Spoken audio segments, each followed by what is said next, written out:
பாகிஸ்தானும் ஈரானும் மாறி மாறி ஏவுகணை மூலமாகவும் ட்ரோன்ஸ் மூலமாகவும் ஈரான் பாகிஸ்தான் பார்டரில் தாக்குதல் நடத்திட்டு வராங்க.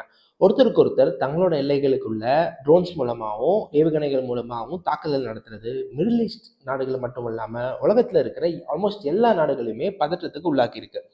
ஆல்ரெடி மிடில் ஈஸ்ட்ல இஸ்ரேல் பாலஸ்தீன் போர் தொடர்ந்து போயிட்டு இருக்கிற இந்த மாதிரி நேரத்தில் இது வேற ஆரம்பமாயிருக்கு. லாஸ்ட் டியூஸ்டே ஈரான் நடத்தின ஏர் ஸ்ட்ரைக்ஸ்னால பாகிஸ்தானோட பலுச்சிஸ்தான் ப்ரொவின்ஸ்ல 2 குழந்தைகள் இறந்திருக்காங்கன்னு நிறைய பேர் காயமடைஞ்சிருக்காங்கன்னு சொல்லப்படுது.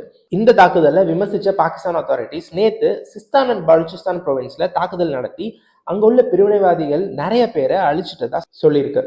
ஈரான் என்ன சொல்லுதுன்னா, சிவிலியன்ஸை டார்கெட் பண்ணல, ஜெய்ஷ்-இ-அதல்ங்கிற பிரிவினைவாத அமைப்பை சேர்ந்தவங்களை தான் டார்கெட் பண்ணதா சொல்றாங்க.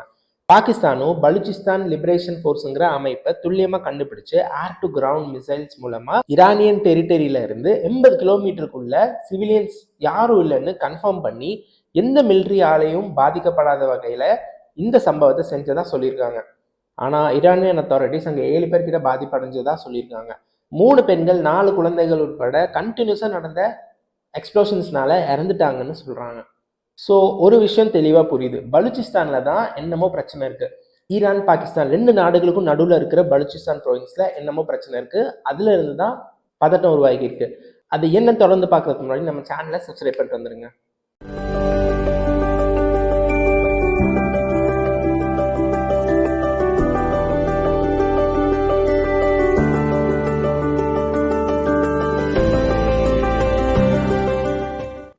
Hi friends, hello everyone, you are வாட்சிங் ஸ்மிம் ஆல்வின். டேரக்டாக நம்ம வீடியோக்குள்ள போகலாம்.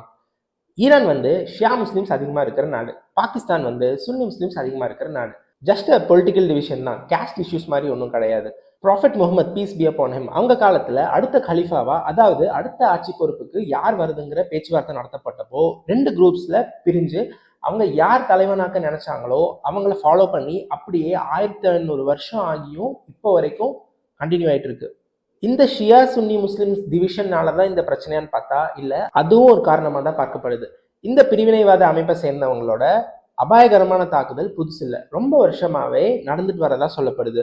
போன மாசம்தான் ஜெய்ஷ்-இ-அதல் பிரிவினைவாத அமைப்பை சேர்ந்தவங்க சிஸ்தான் அண்ட் பலுச்சிஸ்தான் ப்ரொவின்ஸ்ல உள்ள போலீஸ் ஸ்டேஷனை தாக்கி அதுல 11 போலீஸ் ஹவுசஸ் கிட்ட இறந்ததா சொல்லப்படுது.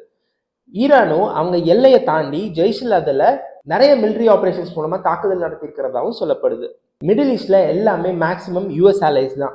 ஈரான் மட்டும்தான் அதை எதிர்த்து நிற்குது. அது மட்டும் இல்லாம பாலஸ்தீனையும் இஸ்ரேல் கிட்ட இருந்து விடுவிக்கவும் யூஎஸ் நாட்டாம பண்றதை எதிர்த்தும் இந்த தாக்குதல் நடத்தப்பட்டிருக்கலாம்னு சொல்லப்படுது. பாகிஸ்தானை தாக்குன ஒரு நாள் முன்னாடி தான் ஈராக்லையும் சிரியாலையும் இஸ்ரேலி ஸ்பைபேஸ் உள்ள இடத்துல பாலிஸ்டிக் மிசைல்ஸ் மூலமா ஈரான் தாக்குதல் நடத்துச்சு. ஆல்ரெடி ஈரான் சப்போர்ட்டட் ஹெஸ்புல்லா அமைப்பை சேர்ந்தவங்க லெபனான் பார்டர்ல இருந்து இஸ்ரேலுக்கு தண்ணி காட்டிட்டு இருக்காங்க. யூஎஸ் யூகேவையும் ரெட்சியில அவங்க கப்பலை எல்லாமே ஈரான் சப்போர்ட்டட் ஹவுதி அமைப்பை சேர்ந்தவங்க தாக்குனாங்கன்னு அவங்க கூட சண்டை போட்டுட்டு இருக்காங்க. அதுவும் இஸ்ரேல் தொடர்ந்து கசாவை தாக்கிட்டு இருக்கிற காரணத்தினாலதான்னு சொல்லப்படுது. பலோச் மக்கள் பாகிஸ்தான், ஆப்கானிஸ்தான், ஈரான் எல்லாத்துக்குமே நடுவுல மாட்டிக்கிட்டாங்க. ரொம்ப வருஷமா இஸ்லாமாபாத்தும் வேணாம், தெஹரானும் வேணான்னு சுதந்திரத்துக்கான குரல் கொடுத்துட்டு வந்திருக்காங்க. ஈரான் பாகிஸ்தான் பார்டர்ல 900 கிலோமீட்டர் கிட்ட நீண்டு இருக்கிற பகுதி ஈரானை சேர்ந்த பார்டர் சிஸ்தான் பலுச்சிஸ்தானாகவும் பாகிஸ்தான் பார்டர் பலுச்சிஸ்தானாகவும் இருக்கு. 2 ப்ரொவின்ஸுமே பலுச் இனத்தை சேர்ந்த மக்களை உள்ளடக்கி இருக்கு. பாகிஸ்தான் ஆகட்டும் ஈரான் ஆகட்டும் 2 நாடுமே இந்த மக்களை ஓரங்கட்டியும் ஒடுக்கப்படுத்தியும் வராங்க. சொல்லி சொல்லி கேட்காதனால கையில ஆயுதத்தை எடுக்க வேண்டிய சூழ்நிலை. சுதந்திரத்துக்காகவும் தனியாட்சி அமைக்கவும் ஈரான் பார்டர்ல பலுச்சிஸ்தான் லிபரேஷன் ஃப்ரண்ட்னும் பாகிஸ்தான் பார்டர்ல ஜெய்ஷ்-இ-அதல்னும் பிரிவினைவாத அமைப்புகள் உருவாயிருக்கு. பலுச்சிஸ்தான் பிரிவினைவாத அமைப்பை சேர்ந்தவங்க அந்த பகுதியில் உள்ள கனிம வளத்தை பாகிஸ்தான் சுரண்டிட்டு இருக்கணும், மொனோபோலி ஆக்கிட்டு இருக்கணும், தொடர்ந்து சுதந்திரத்தை முன் வச்சு பயங்கரமான தாக்குதல்களை நடத்திட்டு வராங்க. கடந்த வருஷங்களை பார்த்தா பயங்கரமான தாக்குதலை அது நிகழ்த்தி இருக்கு. அந்த பகுதியில் உள்ள பலூச் மக்கள் என்னதான் கனிம வளங்கள் நிரம்பி இருக்கிற பகுதியில இருந்தாலும் அதனால பலனடைகிறது அவங்க கிடையாது. அந்த பகுதியில ஏழ்மையான வாழ்க்கையை தான் அவங்க வாழ்ந்துட்டு வராங்க. அது மட்டும் இல்லாம China Pakistan economic corridor roadway project பயங்கரமா எதிர்த்து வராங்க. ஏன்னா அதனால பொருளாதார ரீதியா அவங்களுக்கு எந்த பலனுமே இல்லை.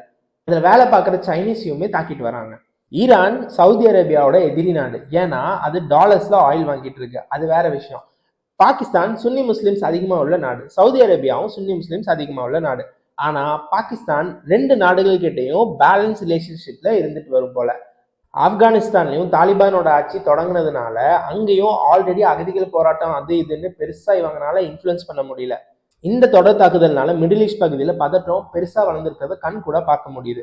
ஏன்னா ஈரான் கிட்ட already Syria, Hezbollah, Hamas, Houthi படைகள்னு ஆன்டி இஸ்ரேலி மிஷன்ஸையும் anti western group and allies US, UK, Saudi Arabia, யூஏன்னு அவங்களையுமே தாக்கிட்டு இருக்கு. இன்னொரு பக்கம் பாகிஸ்தான் எடுத்துட்டோம்னா சவுதி அரேபியா, யூஏஇயோட பொருளாதார மற்றும் இராணுவ உதவியால அவங்க நட்புறவு போயிட்டு இருக்கு. பாகிஸ்தானை சேர்ந்த நிறைய பேர் கல்ஃப்ல எம்ப்ளாயீஸாகவும் இருக்காங்க. கல்ஃப்ல சம்பாதிக்கிறது ஆஃப்கோர்ஸ் அவங்க நாடு பாகிஸ்தான்ல இன்வெஸ்ட் பண்ணுவாங்க. அவங்க அதையும் பார்க்கணும். ஈரான் கூட நட்புறவோடையும் இருக்கணும். சைனா வேற பயங்கரமா ஹெல்ப் பண்ணிட்டு இருக்கு பாகிஸ்தானை. சைனா அதோடு நிறுத்தாம மிடில் ஈஸ்ட்ல கால் பதிக்க நினைச்சு ஈரானோட 25 வருஷ ஒப்பந்தத்துல கையெழுத்து போட்டிருக்கு. அதுல ட்ரேட், எனர்ஜி, இன்ஃப்ராஸ்ட்ரக்சர், செக்யூரிட்டி எல்லாம் உள்ளடங்கும். 15% கம்மியான பிரைஸ்ல மார்க்கெட் ரேட்டை விட குறைஞ்ச பிரைஸ்ல பேரலா ஆயில் கிடைக்கும்னா ஈரானுக்கு சைனா போக தான் செய்யும். யூஎஸ் தடை போட்டா என்ன? ஆல்ரெடி பாலஸ்தீன்ல நடக்கிற சம்பவத்தெல்லாம் எதிர்த்து வருது சைனா. யூஎஸ்க்கும் இஸ்ரேலுக்கும் எதிராக தான் அது குரல் கொடுத்துட்டு இருக்கு. ஸோ சைனாவும் மிடில் ஈஸ்ட்ல இன்ஃப்ளூயன்ஸ் பண்றதா தெரிய வருது. இப்போ பாகிஸ்தான் மிடில் ஈஸ்டர்ன் கண்ட்ரிஸ் கிட்ட சிக்கி தவிச்சிட்டு இருக்கு. இந்த பக்கம் இந்தியா ஒரு நாடுன்னு பார்த்தா அங்க ரவுண்டு கட்டி அடிப்பாங்க. எப்படி பார்த்தாலும் எங்க போறனாலும் கடைசியில பாதிக்கப்படுறது என்னமோ சாதாரண மக்களான நம்ம மட்டும்தான். உலகத்துல நடந்துட்டு இருக்க எல்லா வர்த்தகத்திலையுமே ரெட்சி மூலமா 35% வரை வர்த்தகம் நடந்துட்டு இருக்கிறது சொல்லப்படுது. ஸோ அதுல தாக்குதல் நடக்கும்போது எப்படியுமே இம்போர்ட்ஸ் எக்ஸ்போர்ட்ஸ் பாதிக்கப்படும். கண்டிப்பா ஆயில் ரிச் கண்ட்ரீஸ்ல வார் சிச்சுவேஷன் இருக்கும்போது ஆயில் பிரைசஸ் இன்க்ரீஸ் ஆகும். ஆயில் ரேட்ஸ் எல்லாமே இன்க்ரீஸ் ஆக வாய்ப்பு இருக்கு. எங்க போய் முடிய போகுதுன்னு தெரியல. மீண்டும் ஒரு வீடியோல சந்திப்போம். இந்த வீடியோ லைக் பண்ணி இந்த தகவலை உங்க ஃப்ரெண்ட்ஸ் கிட்ட எல்லாமே ஷேர் பண்ணுங்க. நம்ம சேனலை மறக்காம சப்ஸ்கிரைப் பண்ணுங்க.